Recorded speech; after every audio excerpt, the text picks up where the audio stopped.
Howdy. Today I'm going to be talking about Reservation Dogs. The first thing I want to talk about is how Reservation Dogs uses magical realism. Throughout the show, there are several scenes where different magical events occur, and these events usually exist to provide cultural insight or make some critique on Western colonial society. The first example of this occurs after Bear gets shot a bunch of times with paintball guns, and he has a visit from some apparition of William Knifeman. William Knifeman comes to Bear and initiates some cultural exploration and gives him some unfinished business that he's compelled to finish before he leaves the reservation to go to California.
In that clip, William Knifeman is guiding Bear. He's giving him cultural information, imbuing him with cultural values, and trying to provoke some exploration into that culture in Bear.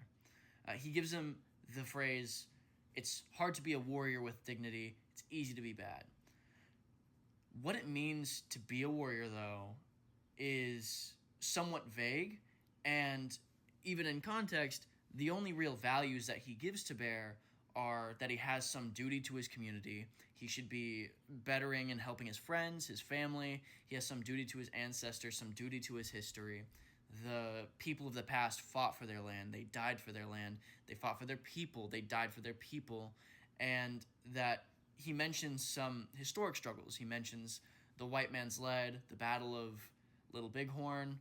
He dies in that battle, presumably, as well, which imparts information not to Bear in the historical sense, but to the audience. Because in that context, whenever he's talking to Bear, there's a shared knowledge of the historic oppression of Native Americans. I mean, Bear grows up in a reservation, and the main premise of the show, at least at this point, is that the reservation dogs are trying to accrue funds to leave because one of their friends committed suicide. The whole "this place eats people" mentality that they have is sort of prevalent throughout the entire first season. And it's important that the characters know that information because it makes it clear that that information wasn't targeted to the characters, but was instead given for the audience. Not only was it played as a sort of a joke so that the people who do know that information could have, some comedic experience, but also the people who didn't know that information, people who are the main portion of the audience probably, white Americans, are not going to have a great amount of historical knowledge on the oppression of and history behind the relationship between colonists and Native Americans. I mean, most people don't understand that Thanksgiving is sort of celebrating us massacring a bunch of people. So it becomes the case that this magical experience is imparting some message not only that's important to the characters in the narrative, but that's important to the audience and providing some sort of social critique, some sort of understanding of the cultural situation that the story takes place in. Another great example of this is when the light horseman Big meets the deer woman in a flashback.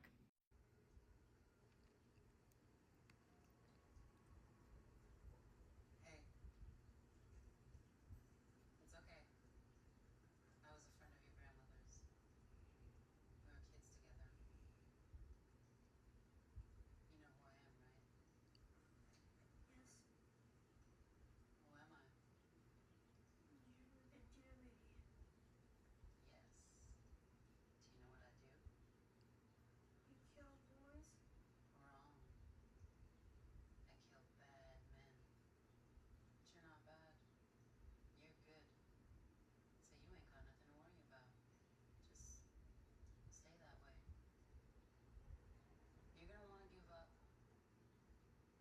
You're gonna want to start drinking, become a shit ass, have a bunch of kids all over the place, and never see them, like your dad. But, just don't do that. You think about your grandmother. You imagine her with you every single step of the way. You do that, and you'll be alright. So I guess what I am saying is be good. Fight evil. You do that, and you'll never, ever have to see me again. That scene is more so important for historical warning reasons than it is for like the imparting of cultural knowledge. In this case, Big is a child, so he doesn't understand a lot of the history behind like Native American relationships and like oppression or any of that sort of thing. So her framing this also as a warning and making a distinction between being good and fighting evil within the context of the things that she's saying also is something which signals to the audience the nature of the things that she's talking about as potentially systems of oppression as opposed to individual moral failures. While it is certainly the case that Dear Lady is critiquing people who have these issues as like moral failures, there's some level of challenge to sexism and like conservative attitudes among like indigenous men, especially in the show, with scenes like the one right here where she takes a dig at Big's father for not being present. There are several other fathers in the show who aren't present. Specifically, Bear's dad is absent for most of his life, and that becomes like a larger plot point where some of Bear's like shortcomings in terms of moral development come from him trying to emulate his father, trying to overcompensate for that perceived lack of masculine influence. And as a result, the men in the show tend to be somewhat lacking in maturity and tend to do less emotional labor and be a little bit more of a shit ass, for lack of a better term. But even still, acknowledging that the Dear Lady is making some critiques of the actual indigenous culture, she is also framing some of these issues as things which you're supposed to fight back against. And that doesn't make sense if you're fighting back against what your own moral shortcomings whenever you're already trying to be good as like a separate thing that seemingly wouldn't make much sense except for it being in light of things like drunkenness, things like absent fatherhood are somewhat tied to colonial systems of oppression. Giving drugs and alcohol to Native Americans has historically been used to promote them having some reliance on it that makes it easier for colonists to strip them of their land, use that as leverage to put them in financially worse positions. And the same thing with absent fatherhood being a product of a lack of jobs that promote upward mobility among minority groups in the time period in which a lot of these things occur, and even in some instances until today. So Dear Woman's framing of this as like a proactive moral imperative to fight against some of these oppressive systems sort of deconstructs the more common view, especially in the modern time, of like things like drug addiction being a product of just individual moral failure. You can look back at like Reagan era politics where things like the Just Say No campaign, the Dare campaign, frame drugs and drug abuse as like, oh, well, you just fell prey to peer pressure. Oh, well, you just had some gateway drug that led you to think that drugs are okay or something. When in reality, like, it's becoming more and more popular and scientifically sort of demonstrable that it's much more effective to view drug addiction as like a sickness almost. And you don't blame somebody for being sick because that's not helpful. In the same way that I imagine that there's some level of moral imperative to fighting against the systems which get people addicted to drugs, as opposed to treating drug addiction as some moral failure to fight the people that are addicted instead. It is also important that this information is coming from Dear Lady, though, because this sort of spiritual, mythological creature is the one imparting this information that has some like threatening force behind it. She is some entity which has the purpose of just killing bad people in general, so it's implied by her nature that she is able to parse like what is moral and immoral anyways, as well as her being a more physical entity. She kills like 3 or 4 people earlier in the show. Her being a more real entity than William Knifeman makes it more clear to the audience that this show is presupposing some level of truth to a lot of indigenous mythological stories.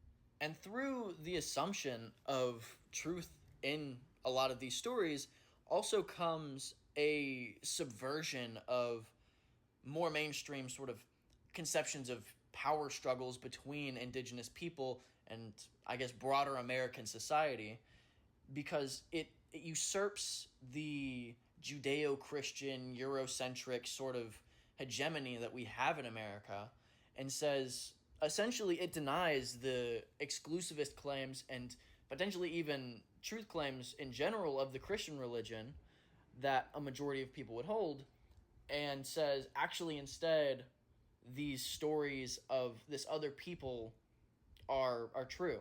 And that has the effect of providing the culture that they're trying to depict with more complexity, ascribing more agency and more power to this group of people, despite them being maybe like lower on a social hierarchy sense.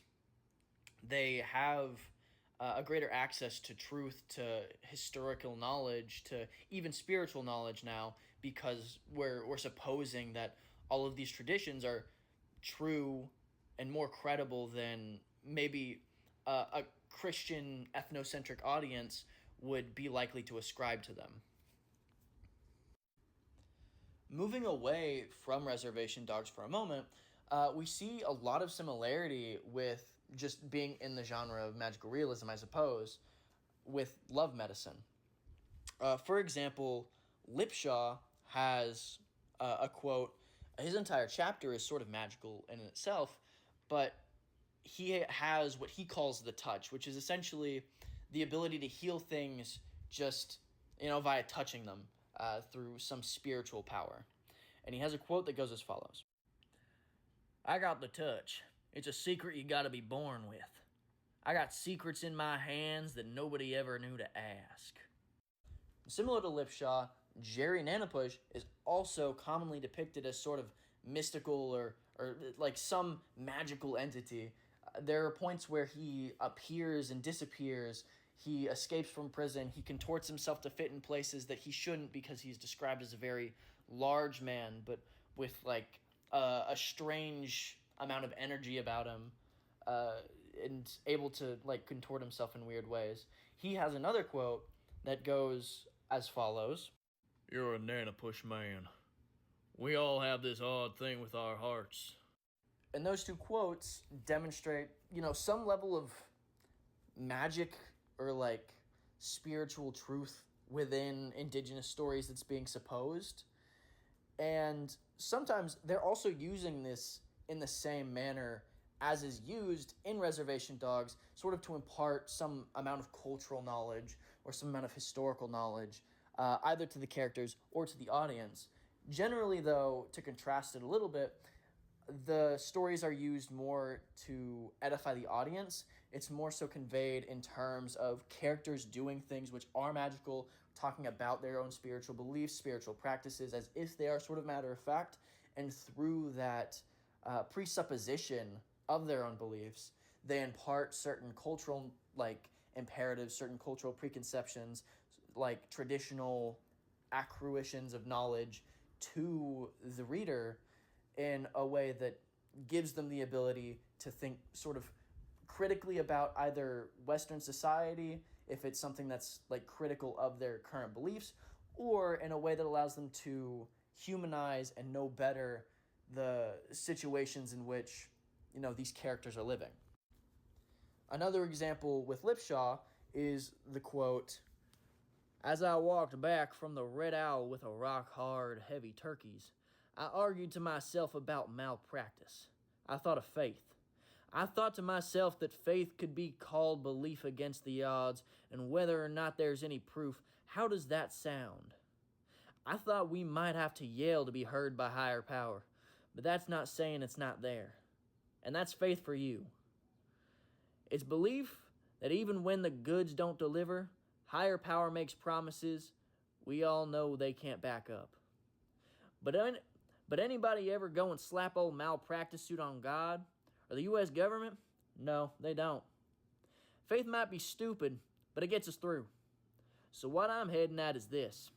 I finally convinced myself that the real actual power to the love medicine was not the goose heart itself, but the faith in the cure." And while that might not immediately seem super relevant to like any particular spiritual practice outside of just creating a love medicine or something, it actually has deeper implications within the context of the novel about how tradition can adapt over time. Lipshaw is a great example and who is often sort of juxtaposed with King as somebody who has made drastic modifications to the maybe quote-unquote authentic culture that existed before him. But he's generative. King is often cited as a bad example of this. He's angry. He's sort of stripping away his culture and replacing it with colonial hegemony.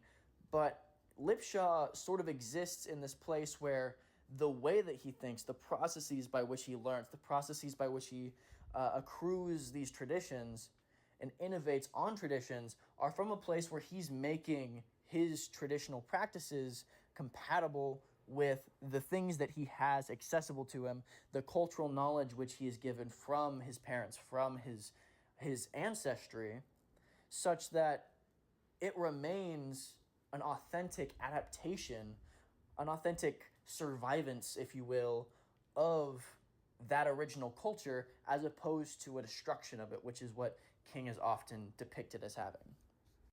So, through the use of magic in those scenes, the authors of both Reservation Dogs and Love Medicine are conveying certain things to the audience that they might not otherwise be able to convey in a way that would be super accessible. Because it's one thing to just bluntly say, these are the things that they believe, and it's another thing to show those things through action. Whenever we see Lipshaw doing whatever magical things, we're seeing in action him engaging in cultural practices which are real, which are true, which are credible, and seeing adaptations on those that modernize them in a way that still retains the core of those traditions. We see a change in maybe the process by which he does these rituals, but we see that he still has a core faith in those rituals as they were written down by the Chippewa people however many hundreds of years ago. As for Reservation Dogs, we see a similar thing where you could just have Bear go about his moral conundrum and undergo his growth through relationships or whatever. You could also just bluntly say, I think that this is bad. And the show kind of does that initially before having an outside force iterate these things in a more eloquent way. But whenever we introduce the element of the supernatural, it adds a layer of abstraction that allows a wider audience to think critically about their own beliefs through some suspension of disbelief that, maybe their preconceived notions are completely wrong as it applies to this universe. And then whenever they're thinking about those issues applying to the real world, then they'll be able to think more in depth about the complexities of oppression of Native people or of different religious beliefs, different cultural contexts, and, those related issues.